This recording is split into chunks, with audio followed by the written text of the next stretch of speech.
و کتاب مبین اور قرآن مجید کو بھیجا. یہ دونوں چیزیں ایسی ہیں. کلام اللہ بھی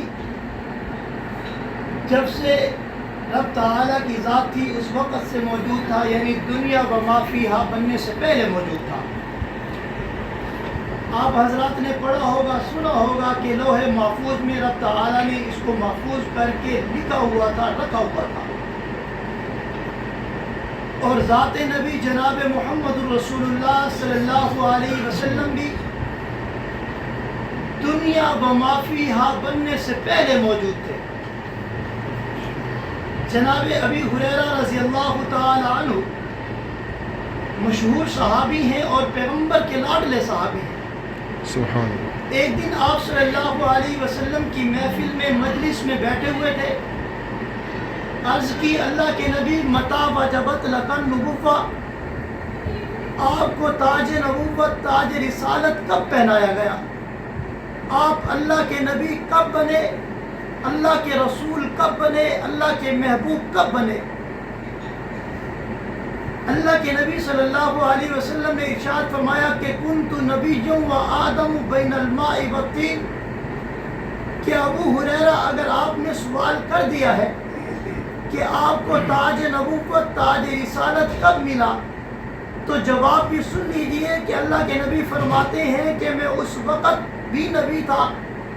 کنت نبی و آدم، جب آدم بین الماء والطین پانی اور مٹی کے درمیان موجود تھے، یعنی ابھی جناب آدم کا وجود نہیں بنا تھا. ابھی یوں سمجھ لیجئے کہ ان کو بنانے کے لیے رب تعالیٰ نے وہ جو گارا بنتا ہے وہ بھی نہیں بنایا تھا. پانی پانی تھا، مٹی مٹی تھا. اللہ کے نبی اس وقت بھی نبی تھے. اور اللہ نے یہ دو چیزیں انسانیت کی طرف بھیج کر یہ ارشاد فرما دیا کہ قد جاءکم من اللہ نور و کتاب مبین. اگر ہدایت کی طرف آنا ہے، راہ راست کی طرف آنا ہے، صراط مستقیم پر آنا ہے، اپنے آپ کو جنت کی طرف لے کے جانا ہے، اللہ فرماتے ہیں یہ دو لوکیشنیں آپ کی طرف بھیج رہا ہوں، سینڈ کر رہا ہوں. ایک تو قرآن مجید ہے، جو کچھ قرآن مجید میں لکھا جاتا ہے اللہ فرماتے ہیں یہ وہ لکھا ہوا ہے کہ ذالک الکتاب لا ریب فیہ.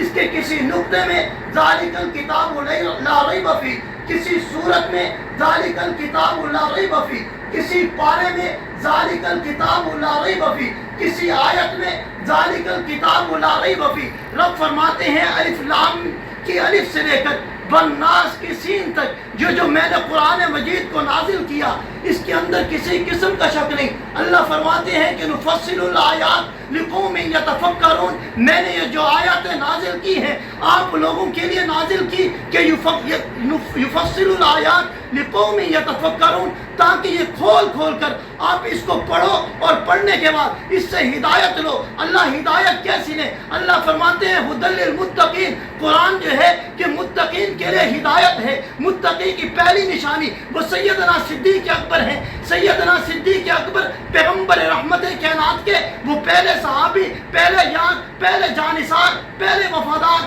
پہلے محبت کرنے والے، پہلے ایمان لانے والے. اللہ کے نبی خود فرماتے ہیں میں نے دنیا کائنات میں جس کسی کے سامنے ایمان کو پیش کیا، اسلام کو پیش کیا، قرآن کو پیش کیا، حدیث کو پیش کیا، آیات کو پیش کیا، کسی نے مجھ سے دلیل مانگی، کسی نے مجھ سے نشانی طلب کی، کسی نے مجھ سے معجزہ مانگا، لیکن ابو بکر وہ ہیں جب میں ان کے سامنے قرآن کو رکھتا ہوں، ان کے سامنے دعوت و توحید کو رکھتا ہوں، میں اپنی گفتگو کو رکھتا ہوں. اللہ کے نبی فرماتے ہیں فلما فارغ کلامہ، جب میں اپنی گفتگو سے فارغ ہوتا ہوں، جب میں اپنے عنوان کو ختم کرتا ہوں، جب میں اپنی حدیث کو ختم کرتا ہوں، جب میں اپنی بات کو ختم کرتا ہوں، ابو بکر میں اللہ کا نبی ہوں، اللہ نے مجھے زمین کے اوپر ہدایت کے لیے نازل فرمایا، ہدایت کے لیے بھیجا ہے. فلما فارغ کلامہ، ابو بکر اللہ کے نبی فرماتے ہیں جب میں اپنے کلام سے فارغ ہوا اسلم ابو بکر، ابو بکر نے فرمایا اللہ کے نبی جو آپ نے بولا ہے،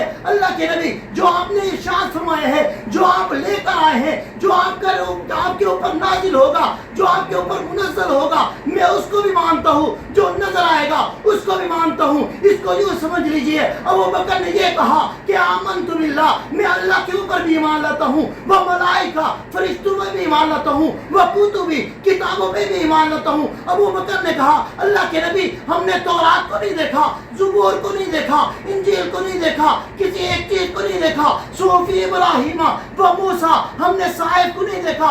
اللہ کے نبی ہم ہر ایک چیز کو مانیں گے، وہ کتبی ہی و رسولی ہی والیوم الآخری والقدر خیرہ و شرہ من اللہ تعالی والبعث بعد الموت۔ اللہ کے نبی ہم تو مرنے کے بعد بھی زندہ ہونے کے اوپر ایمان لاتے ہیں۔ سبحان اللہ، اللہ نے سبحان جو بھی چیزیں نازل فرمائیں، دو چیزیں واضح ہیں، ایک تو قرآن مجید اور دوسرے پیغمبر رحمت کائنات کی ذات۔ ان دونوں کو اپنائیں گے ہدایت ملے گی، دونوں کو اپنائیں گے صراط مستقیم ملے گا، دونوں کو اپنائیں گے ہم جنت کا راستہ چن لیں گے۔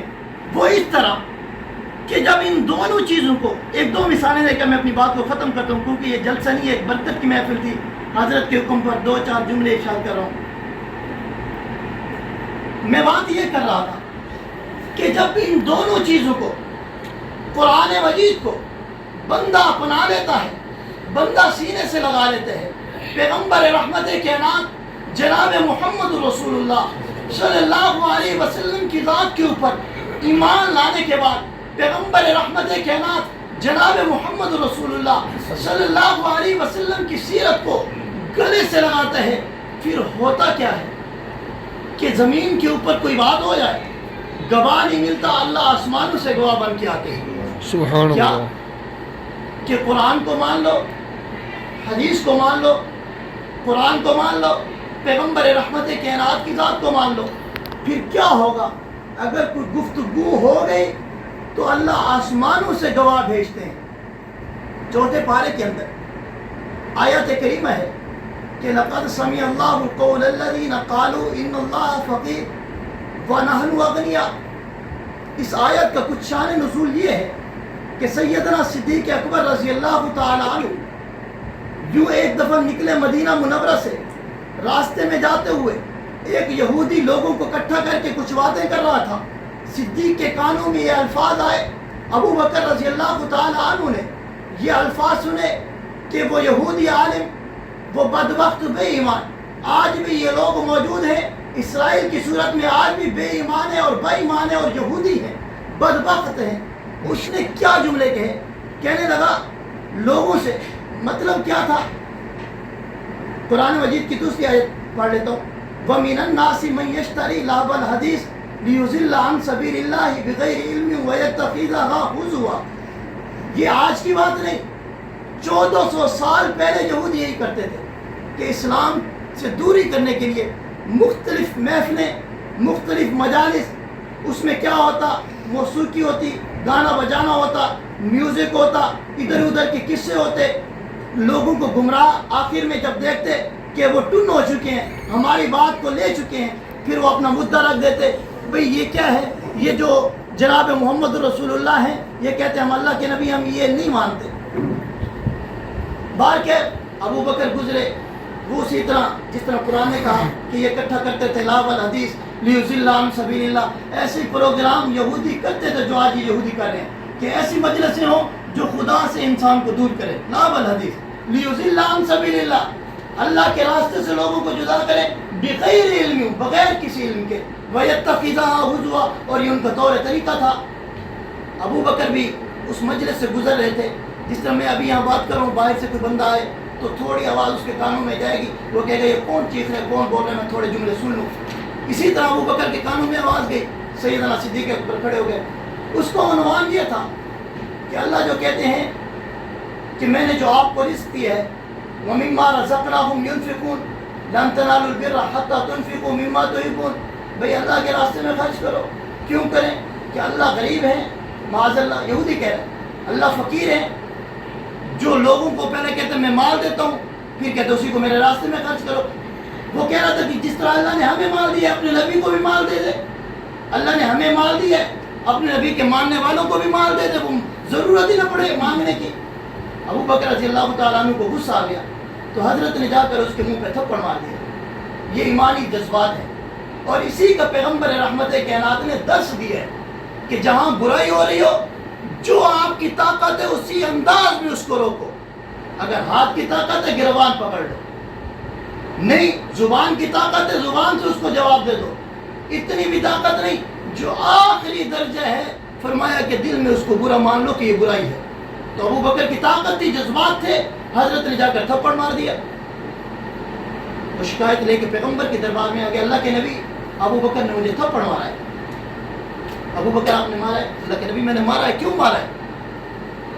اس لیے کہ یہ اللہ کے اوپر لفظ کثرہ تھا، جملے کثرہ تھا کہ اللہ ایسے ہیں، لوگوں کو کہتے ہیں ہمیں مال دو، زکوٰۃ دو، وَمِمَّا تُنْفِقُونَ، جو ہم نے آپ کو رزق دیا وہ ہمارے راستے میں خرچ کرو. یہ کیا ترتیب؟ اس نے کہا ہم ایسے کیوں باتیں کریں، ہم تو تورات کو ماننے والے ہیں، تورات خدا نے نازل کی، ہم تو خدا کو مانتے ہیں، ہم خدا کے اوپر ایسے جملے کیسے کسے؟ جی ابو بکر کوئی گواہ، اسلام گواہ مانگتا ہے، شخصیت کو نہیں دیکھتا. اسلام کیا کہتا ہے؟ گواہ مانگتا ہے. حالانکہ قرآن نے آیات نازلہ کی ہوئی ہے کہ والذی جاء بالصدق وصدق به اولئک هم المتقون، کہ دھرتی کے اوپر پیغمبر کے بعد کوئی سچا انسان ہے تو وہ ابو بکر ہے. سبحان اللہ. لیکن شخصیت کو نہیں مانا. اللہ کے نبی نے فرمایا گواہی، گواہ لاؤ، تھپڑ مارا ہے آپ نے. اللہ کے نبی گواہ تو کوئی نہیں. کہنے لگے یہودی سے عالم سے بدلہ لے دو، تھپڑ مارے جب گواہی نہیں، ہم جملوں کو کیسے اعتبار کریں؟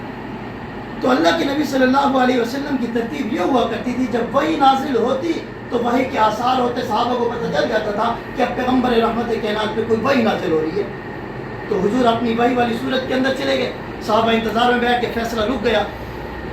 جیسی وحی کے آثار ختم ہوئے، اللہ کے نبی نے کہا ابو بکر تو کل بھی سچا تھا، آج بھی سچا ہے، اور قیامت کی صبح تک، قیامت کے دن بھی تو سچا ہوگا. سبحان اللہ. یہودی نے اپنے کپڑے پھاڑنا شروع کر دیا، ماتم شروع کر دیا کہ اپنے خلیفے کی، اپنے مرید کی، اپنے یار کی سائڈ لے رہے ہو، اس نے تو تھپڑ مارے، گواہ نہیں. یہ کیا مطلب ہے کہ ابو بکر سچا ہے؟ تو بات وہی آ گئی، جو اللہ کو مانتا ہے، اللہ کے نبی کو مانتا ہے، پھر اللہ اس کی عزت کرواتے ہیں. کیا کرتے ہیں؟ اللہ اس کی عزت کرواتے ہیں. اللہ کے نبی نے فرمایا ابھی جبرائیل آسمانوں سے آئے اور یہ آیت لے کے آئے کہ لقد سمع اللہ قول الذین قالوا ان اللہ فقیر. اللہ فرماتے ہیں میں آسمانوں پہ بیٹھ کر خود سن رہا تھا جب اس بدبخت نے کہا ان اللہ فقیر، اللہ فقیر ہے، ونحن اغنیاء، ہم غنی مالدار ہیں. یہودی جانتے تھے کہ یہ قرآن کی آیت ہے، کوئی اپنے الفاظ نہیں، عربی کی گرامر نہیں ہے کوئی.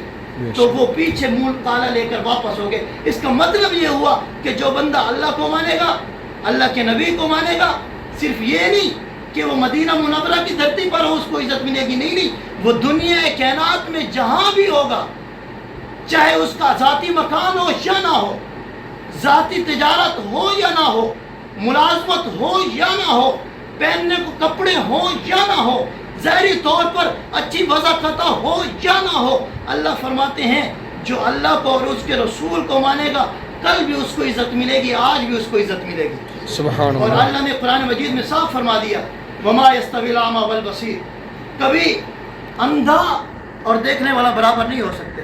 احیاء ولا الاموات، زندہ اور مردہ برابر نہیں ہو سکتے. ولا الظل ولا الحرور، یہ چیزیں برابر نہیں ہو سکتی. یعلمون والذین لا یعلمون، اللہ فرماتے ہیں جاننے والے نہ جاننے والے برابر نہیں ہو سکتے. اس کا مطلب یہ ہوا کہ جب ہم نے قرآن کو کھولا، پڑھا، سنا، پیغمبر رحمت کائنات کی حدیث کو کھولا، پڑھا، سنا، صرف یہ نہیں کہ پڑھنا، کھولنا، سننا تک وہ رہ جائے، بلکہ اس کے اوپر عمل کرنے کی بھی اللہ ہمیں توفیق عطا فرمائے. اللہ رب العزت سے دعا ہے جو الفاظ بولے مجھے اور آپ کو، پوری امت مسلمہ کو قرآن مجید کے اوپر عمل کرنے کی توفیق عطا فرمائے. اقول قولی ھذا والحمد للہ رب العالمین.